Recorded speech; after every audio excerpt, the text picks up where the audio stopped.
Assalamualaikum warahmatullahi wabarakatuh. Nama saya Hairudin dari Ciledug. Buya, saya mau bertanya. Dengan beraneka ragamnya agama, ada Kristen, Hindu, Buddha, juga Islam, saya berkeyakinan penuh, saya merasa tenang, merasa yakin, merasa tidak ada keraguan lagi bahwa Islam itu agama yang benar, agama yang diridhoi oleh Allah. Keyakinan saya mungkin full 100% dibandingkan dengan agama-agama yang lain. Islam agama yang benar, agama yang diridhoi. Tapi setelah kita masuk ke dalam ranah Islam sendiri, Islam itu berbeda-beda golongan, berbeda-beda madhab, berbeda-beda organisasi. Di situ satu sama lain saling mengklaim dirinya yang benar, dirinya yang diridhoi. Jadi biar keyakinan saya ini merasa nyaman, merasa 100% seperti saya membandingkan agama saya dengan agama yang lain, saya harus memilih golongan yang mana atau memilih ini yang mana, Buya? Biar keyakinan saya ini tidak seperti pucuk awi gitu, gelayar-geloyor kesana kesini, biar mantap. Sekian pertanyaan dari saya. Wabillahi taufiq wal hidayah. Wassalamualaikum warahmatullahi wabarakatuh. Ibu-ibu dan bapak sekalian, kepengen jadi orang benar enggak? Jangan pernah merasa benar. Sebab orang kalau sudah merasa benar itu sudah enggak benar. Orang benar itu orang yang tidak pernah merasa benar, selalu bertobat kepada Allah Subhanahu wa ta'ala. Nabi itu dijamin benar enggak? Dijamin. Tapi Nabi merasa benar enggak? Enggak. Nabi mengatakan, ya ayuhan nas tubu ilallah fa inni atubu ilallah fil yaumi mi'ata marrah. Wahai manusia yang banyaklah meminta ampun kepada Allah, aku ini bertobat sehari 100 kali. Nah, orang Pabedilan ini, blok apa namanya sini? Babakan Losari nih. Saya mau nanya, Bu, sehari berapa kali tobatnya, Bu? Ada 200 kali. Nah itu, Nabi itu karena dia merasa selalu bersalah dan banyak bertobat, saya semakin yakin Nabi orang benar. Kalau Nabi tidak pernah bertobat dan ngaku benar, saya nggak percaya. Karena orang benar itu tidak pernah ngerasa benar, apalagi ngerasa paling benar sendiri. Nah, itulah makhluk yang paling tidak benar sendiri. Karena orang yang ngerasa paling benar sendiri itu berpotensi bertengkar dengan siapapun, dan dia selalu menyalahkan orang lain. Dan terakhir merasa dapat mandat dari Tuhan, boleh memaksa orang lain. Itu penyakitnya. Jadi jangan pernah merasa benar. Nabi itu banyak bertobat. Salahnya apa ya? Sering ditegur oleh Allah. Salahnya apa ya? Suatu hari sedang rapat dengan pembesar-pembesar, sedang menyusun strategi peperangan. Ada orang buta datang. Mungkin hati Nabi agak kesel. Ngapain lu kesini? Ini lagi rapat penting. Lu kan cuma ngobrol doang. Mungkin begitu, sehingga mukanya cemberut sambil membuang muka. Lah menikahnya kabari kecerek lah. Ya, benar. Kan gitu. Dengan muka cemberut itu langsung ditegur oleh Allah. Tegurannya juga sangat halus, nggak keluar kirik cemarahan langka, kunyuknya langka, dengan bahasa bersajak lagi. Abasa wa tawalla anja'ahul a'ma, bersajak lagi seperti lagu, sangat halus sekali. Nabi nangisnya sampai 3 hari 3 malam. Nangis, ya Allah ampunilah aku. Sekarang saya mau nanya, Bu, orang buta dicemberuti tersinggung nggak? Tersinggung nggak? Sebabnya apa? Nah, diplengosi nyewet beli. Sebabnya, jadi Nabi bertobat menangis 3 hari. Dia menyakiti hati orang buta enggak? Lalu di mana salahnya? Toh dia enggak sakit hati kok enggak tahu aja. Betul enggak? Nah, Bu, Nabi itu sudah cukup merasa berdosa ketika tidak menghormati siapapun. Bayangkan, saking halusnya rasa Nabi. Ini yang perlu kita teladani. Iya, Ibu sering cemberut nggak sama suami? Lalu nangis nggak? Ya itu persoalannya. Jadi beginilah, kalau kita benar-benar bisa menyerap rasa Nabi, ketika tidak hormat saja sudah merasa berdosa, saya kira tidak mungkin di dunia ada orang bertengkar kok. Betul nggak? Iya dong. Bayangkan saya ketemu dengan teman lama, sudah lama nggak ketemu, bertahun-tahun. Tiba-tiba dia datang SMS, Buya apa kabar, sehat ta? Ya Allah, saya sangat bahagia sekali. Ternyata ada teman lama yang masih mengingat saya. Percaya nggak? Paham nggak? Nanya apa kabar, seneng kok. Tapi ketika saya bertemu dengan orang, terus dia nggak nanya apa kabar, saya pulang sedih kok. Berarti saya sudah dilupakan orang kok. Tapi kenapa kamu kalau ketemu orang kok cerita sendiri? Nanya dong keadaan orang lain. Nah itu kan, jadi etika bermasalah. Ini kan tidak seperti itu. Ini kan kita sudah jauh. Kita menegur orang saja nggak bisa, nggak, sulit. Iya, ada orang slidingnya terbuka. Ayo, saya terpanggil nggak menegur dia, ngasih tahu. Cara negurnya gimana? Keder atau bisik-bisik, Pak, ada apa? Punten, Mas. Punten. Apa? Terima kasih. Bayangkan. Ini ada orang saudara, bukan family, bukan punya utang, enggak ganggu, tidak, kafir, bid'ah, musyrik, segimana lagi? Ini etika dari mana ini? Etika dari mana ini? Niru Nabi gitu. Nah ini kan persoalan. Coba kita pakai rasa beragama, dengan rasa. Saya hanya mengatakan beginilah. Anda percaya Allah ada? Saya yakin Anda tidak akan bisa membuktikan adanya Tuhan secara fisik. Betul nggak? Orang yang tidak percaya Tuhan juga tidak bisa membuktikan ketidakadaan Tuhan secara fisik.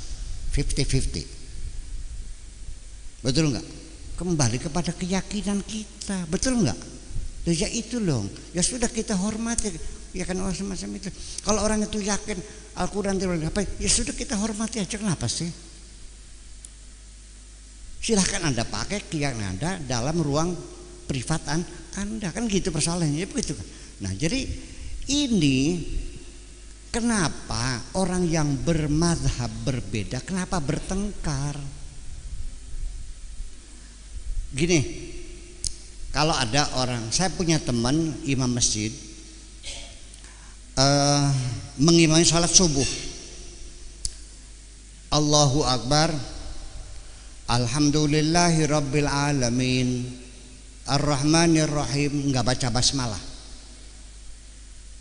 Pagi harinya langsung dapat surat dari DKM, ucapan terima kasih.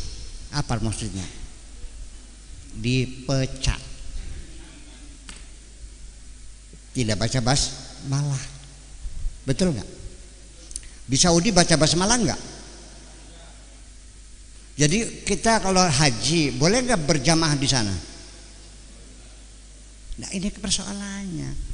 Dia tidak baca basmalah karena meyakini basmalah itu bukan bagian surat Al-Fatihah, jadi tidak boleh dibaca.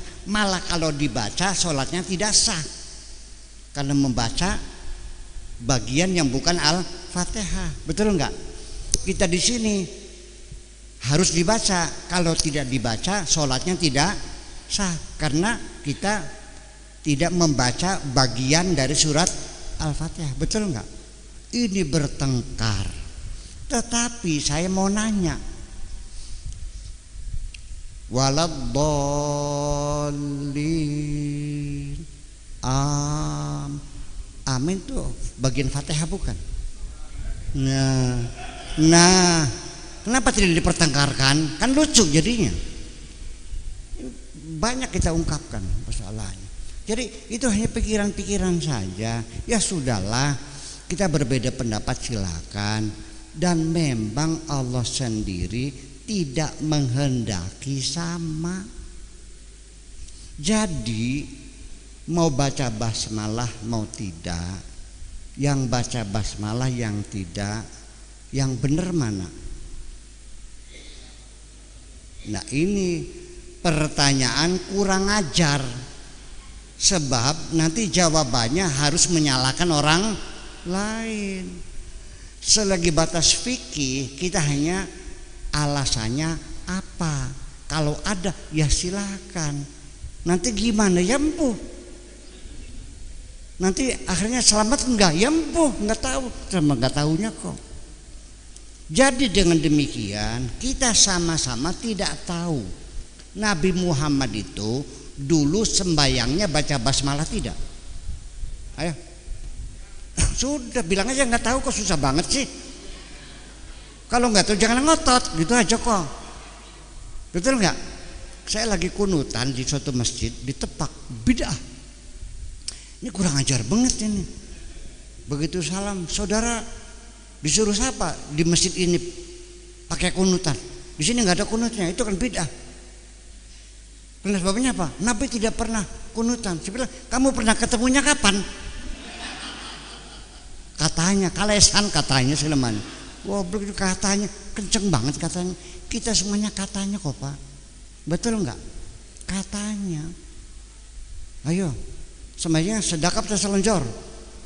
Betul. Sedekap enggak? Yang selonjor ada enggak? Nabi selonjor enggak? Yang nggak tahu jadi udah sama-sama nggak tahunya jangan bertengkar. Yang penting begitu assalamualaikum rendahkan hatimu kepada Allah. Rabbana taqabbal minna salata, ya Allah mohon ditampi. Karena aku nggak tahu Nabi sholatnya kayak apa. Soalnya tidak bisa dihadirkan Nabi di sini, nggak bisa kita tanya, betul nggak? Selesai kan? Jadi ternyata apapun putusannya karena hasil pikiran orang maka menjadi berbeda-beda. Jadi perbedaan mazhab itu nggak ada masalah, perbedaan agama tidak ada masalah. Yang disuruh kita wa'tasimu bihablillahi jami'ah, yang dilarang wala tafarraqu. Jadi kalau kamu bertengkar disuruh siapa kamu nih? Disuruh Allah, disuruh setan. Nah, cerdas kengko. Ya udah nggak usah bertengkar lah. Ngapain sih yuk kita berhenti bertengkar, kita bersahabat saja. Apalagi sesama agama Islam, dengan agama pun nggak ada masalah kok. Saya tidak merasa disuruh. Saya tidak yakin bahwa kalau saya beragama Islam saya harus membenci agama lain. Nggak ada urusan kok. Semuanya saya cinta, nggak ada urusan. Saya berbuat baik kepada siapapun nggak ada urusan. Saya nggak pernah nanya kamu agamanya apa. Kalau ada orang tenggelam di sungai apa namanya nih? Di Sanggarung, tolong. Terus kamu agamanya apa? Kristen, masa bodoh dah gitu. Masa begitu? Tolong dong, nggak ada urusan. Kita kemanusiaan tuh nggak ada beda agama, nggak ada. Sukunya apa? Agama nggak, udah urusan manusia tuh nggak ada. Dan dunia membuktikan ketika Aceh tsunami orang Amerika bantu kok, betul nggak? Orang Jepang bantu. Nah kalau sekarang ada orang yang agamanya lain kita, kena tsunami, kamu bantu enggak? Kalau zakat, ada orang miskin tapi enggak sembahyang, dikasih enggak? Yo, dikasih enggak? Nah, itu persoalannya. Padahal Allah kan enggak nyuruh zakat untuk orang yang sholat, kan enggak kan? Innamas shadaqatu lil fuqara wal masakin. Kamu sendiri yang nambah-nambah itu sebetulnya.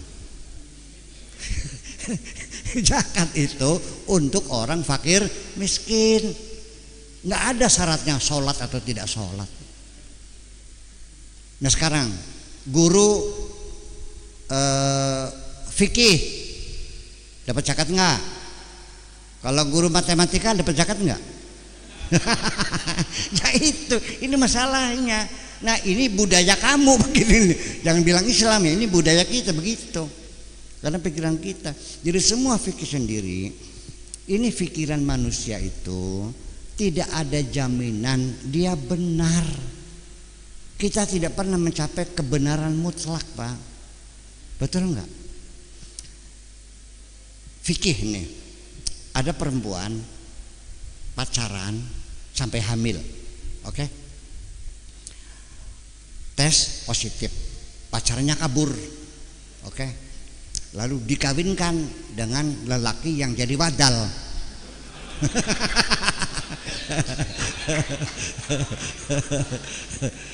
Ini ada wadalnya dia begini. Teman saya lagi nongkrong di jalan, ada teman bawa mobil, ikut nggak? Mana? Supermarket. Ngapain? Beli jas dia. Bawa ke supermarket. Dibeliin jas, beli sepatu, beli topi. Ini ada apa ini? Dah ikut aja. Suruh dipakai. Akhirnya ke orang hajatan. Ini siapa yang kawin? Udah sini aja deh. Begitu datang, disambut, dia bingung. Ini apa? Wadal. Akhirnya dia baru sadar, dia dikawinkan dengan perempuan yang pacarnya kabur. Ya kan? Rupanya si pengantin perempuan ini cantik, Pak. Ya udah deh, mau dah katanya. Nah, ternyata setelah 7 bulan melahirkan, bukan prematur ya, sempurna. Berarti dia sudah berapa bulan hamilnya tuh? 2 bulan kan. Menurut fikih ini anak sah, dapat warisan dan boleh menyandang nama bapak. Itu fikih. Kalau antara kawin dengan lahir itu lebih dari 6 bulan, itu fikih tuh. Cok di tes DNA-nya, sama dengan bapaknya atau sama dengan suami wadal. Biologis sana dong yang kabur itu. Itu fikih kan? Pasti bener nggak? Fikih lagi, perempuan itu mengandung itu 4 tahun paling lambat, 4 tahun, ada yang bilang sampai 8 tahun. Fikih, betul nggak? Betul nggak? Fikih, betul nggak? Ini dokter nanya, mungkin nggak orang hamil 4 tahun? Nggak mungkin dong. Iya kan? Itu kan kenapa? Karena mereka dulu belum didukung dengan sains, teknologi, belum. Paham nggak? Jangan ngotot lah. Nih fikih lagi dia 4 mazhab, Syafi'i, Hanafi, Maliki, Hambali. Di fikih mazhabul arba'ah jilid 4 ada, saya punya kitabnya. Apabila perempuan itu sakit, maka suami tidak wajib memberi nafkah. Setuju nggak? Sampai berobat pun tidak wajib membelikan obat-obatannya. Alasannya apa? Karena barangnya nggak bisa dipakai.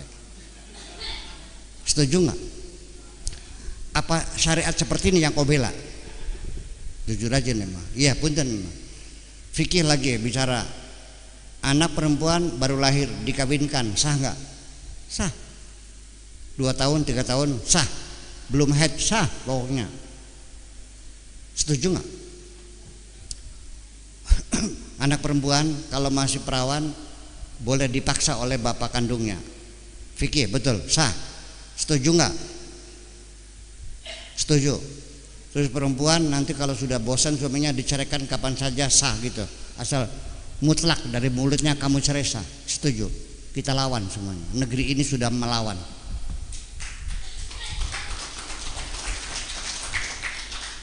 Iya, mau dibilang murtad. Wa man lam yahkum bima anzalallahu fa ulaiika humul kafirun. Biar aku rela dibilang kafir untuk membela perempuan ini semuanya. Itu persoalannya. Ya iya dong. Ini fikih itu namanya, fikih itu adalah hukum. Kalau hukum itu namanya kondisional, berkembang. Nabi begini orang Islam itu. Karena begitu Nabi menjelang meninggal dunia, turun ayat al-yawma akmaltu lakum dinakum wa atmamtu alaikum ni'mati wa raditu lakumul Islam dinan. Islam sudah sempurna, sudah selesai. Dikiranya sudah permanen. Sedangkan kehidupan kita terus berkembang, gimana lagi? Paham enggak? Menghukumi rokok haram, mana dalilnya? Yang dulu belum ada rokok kok, gimana lagi? Mengharamkan banknya dulu belum ada bank kok. Ini bank konvensional diharamkan karena riba. Riba yang mananya? Ini instrumen dunia mengawal peradaban manusia beratus-ratus tahun, efektif, efisien, berhasil membangun peradaban manusia dengan instrumen perbankan konvensional. Betul nggak? Dan sebentar lagi perbankan digital, kita nggak akan lihat uangnya, pakai digital semuanya itu. Sok di mana hukumnya? Mau diharamkan juga? Iya dong. Begini, kalau engkau yakin ada sistem perbankan yang lebih adil, lebih manusiawi, lebih beradab, lebih bagus, lebih mudah, lebih nyaman, silakan buat dulu dan buktikan. Setelah terbukti baru yang ini diharamkan. Jangan belum bikin ini diharamkan, gimana? Membunuh orang begini namanya. Iya dong. Kita harus ini kan budaya, ini kan dalam budaya ya, dan tanpa tema ya. Jadi kita dari mulai gender, masalah perbankan, namanya juga tanpa tema. Maka lanjut.